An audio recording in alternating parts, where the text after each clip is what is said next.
Hakuna siku iliyokuwa hatari duniani kama siku ya Krismasi.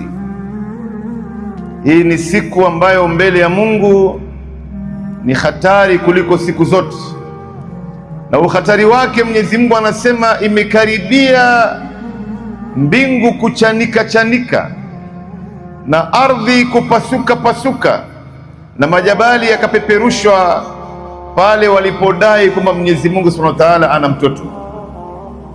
Mwenyezi Mungu anasema waqalu ittakhadha ar-rahmanu walada, wanasema Mwenyezi Mungu Subhanahu wa Ta'ala anayo mtoto na yeye vile vile ana mtoto. Laqad ji'tum shay'an idda, hakika mmekuja na jambo la kukata maini, jambo la kuchukiza, jambo nzito sana hili.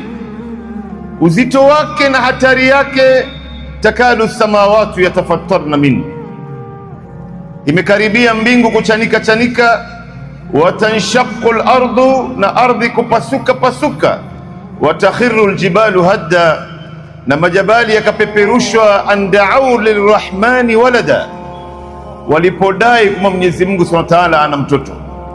Wama yanbaghi lirrahmani an yattakhidha waladan, Mwenyezi Mungu ana haja gani ya mtoto? Mwenyezi Mungu hana haja ya mtoto, ndugu zangu.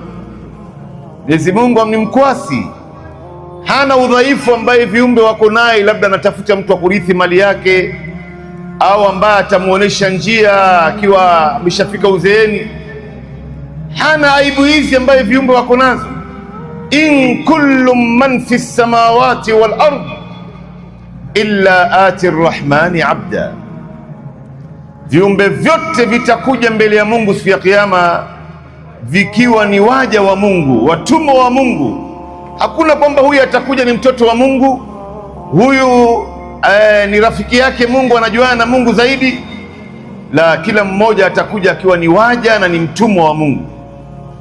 Kwa hivyo hii ni siku hatari, ndugu zangu, ambayo sisi Waislamu tunafaa tukae mbali nayo, kama Saidina Umar alivyosema, kaeni mbali na sherehe za sikukuu za washirikina makafiri, sherehe zao za Krismasi, sherehe ya mwaka mpya, sherehe ya Pasaka, sherehe ya Diwali.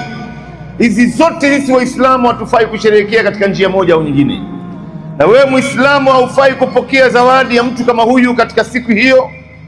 Hufai kumpatia zawadi katika siku ya Krismasi, kama vile kumpatia maua ama kumpatia kadi ya Krismasi ama kumwambia baadhi ya maneno kwamba Merry Christmas.